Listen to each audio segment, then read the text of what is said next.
আসসালামু আলাইকুম। কি অবস্থা, সবার কেমন আছেন? আশা করি সকলে ভালো আছেন। আজকে আমাদের যে টপিকস নিয়ে আমরা ভিডিও বানাতে চলেছি সেটা হচ্ছে পুত্রের সম্পত্তিতে পিতার মালিকানা।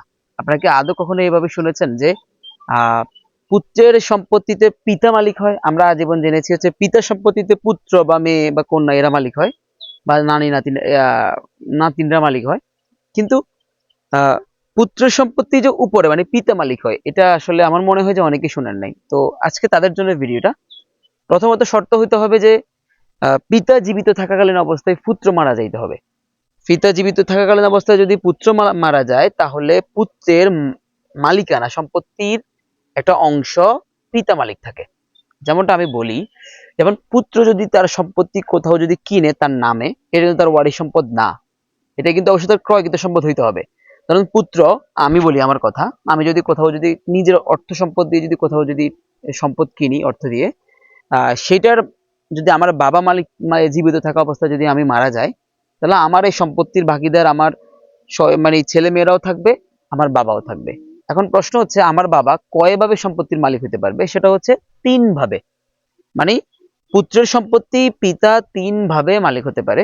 আমরা আজকে তিনটা বিষয় নিয়ে আলোচনা করব। প্রথম শর্ত হচ্ছে মৃত ব্যক্তির যদি ছেলে এবং মেয়ে উভয় থাকে, মানে ছেলে মেয়ে আছে অথবা নাতি নাতি নাতনি আছে, যেটা আমরা বাংলা ভাষায় বলি আর কি, নোয়াখালী ভাষায় নাতিন থাকে বা নাতনি থাকে, এরকম যদি থেকে থাকে তাহলে দুইটা ভাবে হচ্ছে সম্পত্তিটা বন্টন হবে।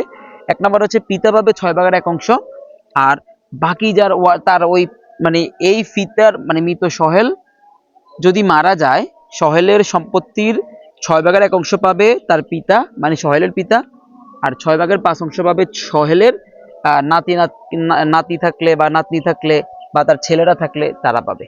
সো এটা হচ্ছে নাম্বার ওয়ান ওয়ে। এরপর দ্বিতীয় ওয়ে, দ্বিতীয় ওয়ে হচ্ছে যখন মৃত সহেলের পিতা থাকবে এবং কন্যা থাকবে, মানে কোনো ছেলে সন্তান থাকবে না মৃত সহেলের, তখন বাবা মানে মৃত সহেলের পিতা সম্পত্তি কিভাবে মালিক হবে সেটা একটু দেখবো।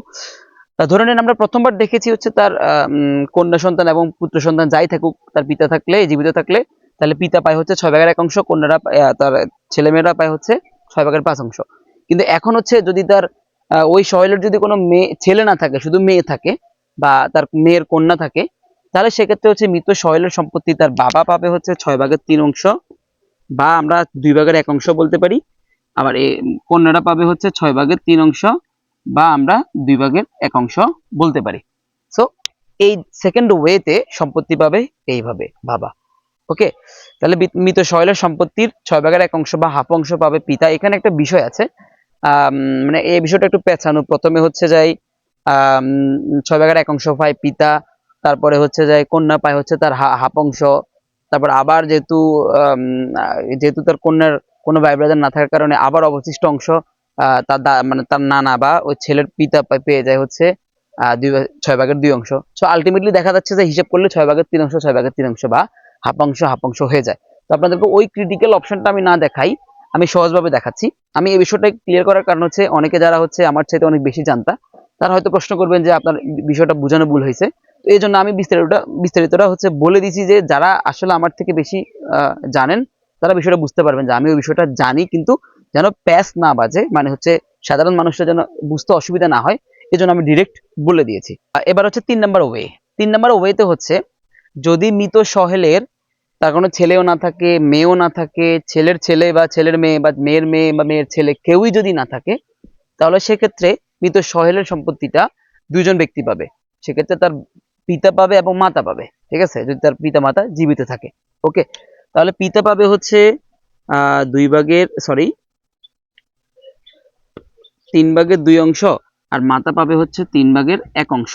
মানে মোট সম্পত্তির 3 ভাগের 2 অংশ পাবে হচ্ছে আহ পিতা, এবং 3 ভাগের 1 অংশ পাবে হচ্ছে মাতা। মানে মোট সম্পত্তিটাকে 3টা ভাগ করব, 3টা ভাগ করার পর 2 ভাগ দিব পিতাকে, 1 ভাগ দিব মাতাকে।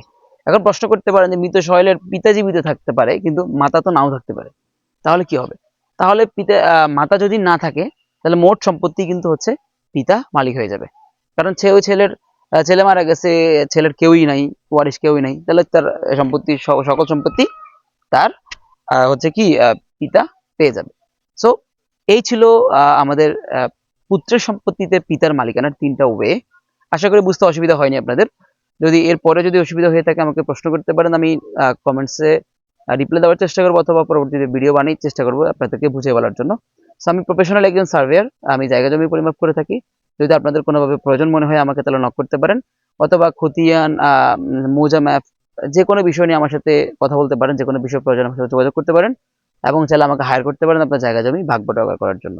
সো আজ এ পর্যন্ত, পরবর্তী ভিডিওতে আর ভালো কিছু নিয়ে দেখা হবে। সবাই ভালো থাকবেন। আসসালামু আলাইকুম।